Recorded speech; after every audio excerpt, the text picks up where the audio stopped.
America ने भारत में 6 nuclear power plant लगाने का ऐलान कर दिया है। अमेरिकी एनर्जी डिपार्टमेंट ने इसे मंजूरी दे दी है। अमेरिकी सदर ट्रंप भारत के तवानाई वसाइल बढ़ाने के मिशन पर हैं और न्यूक्लियर पावर प्लांट लगाने के मुआहदे भी इसी का हिस्सा ये डील 2007 में अमेरिका और हिंदुस्तान के बीच हुई थी। इसी के तहत 26 मार्च को ये मंजूरी मिली है। So that is the new Donald Trump and that is the new world order.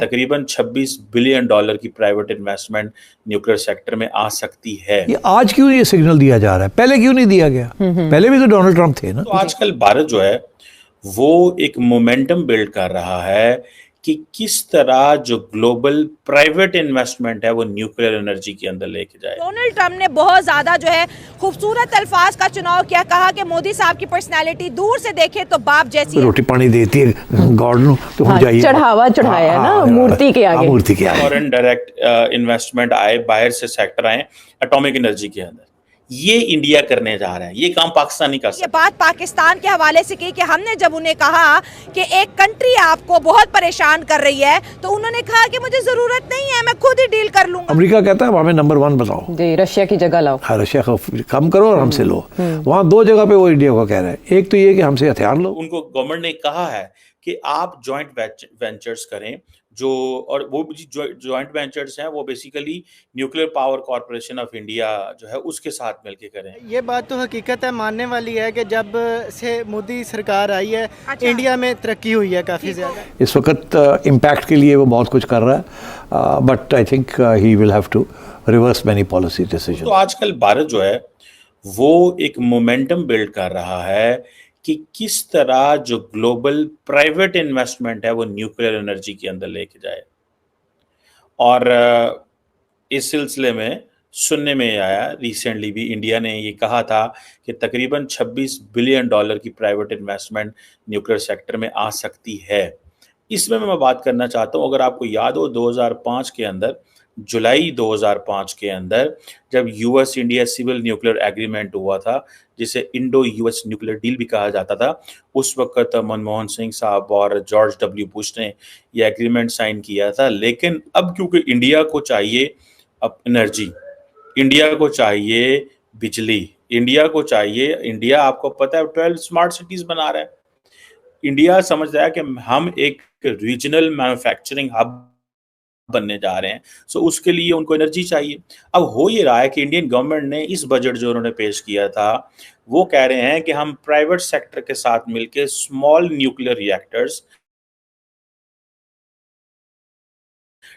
और जो नई टेक्नोलॉजीज हैं एटॉमिक एनर्जी में हम उसका इस्तेमाल करेंगे। ये इंडिया ने इस दफा अपने बजट के अंदर ये बात की है। अब देखें कि ये जो बड़ी इंपॉर्टेंट एंड सिग्निफिकेंट डेवलपमेंट इस सेंस में है कि एटॉमिक एनर्जी जो है ये बड़ा एक रेगुलेटेड सब्जेक्ट है।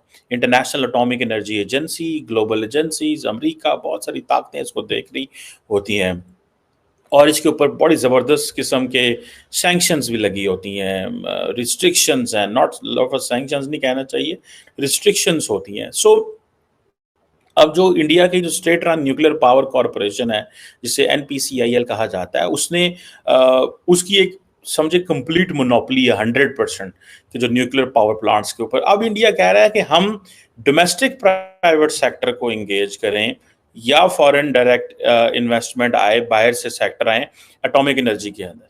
ये इंडिया करने जा रहा है। ये काम पाकिस्तान नहीं कर सकता। पाकिस्तान करेगा तो साढ़े नाल तो जिसे कहते हैं ना, हमें तो गैस नहीं ली थी, आपको पता है ईरान से नहीं ले सकते। ये जो डोनाल्ड ट्रंप ने रिमार्क्स दिए हैं कि मोदी साहब की पर्सनैलिटी ना फादर लाइक है, स्वीट है, हम्बल है। हाँ, सिनेरियो इस तरह है कि पाकिस्तान में अपने हमारे खुद एक इतने मसले हैं, ठीक है, हमारे पाकिस्तान में इतने मसले हैं कि हमें बाहर का तो सोचना नहीं चाहिए, ठीक है।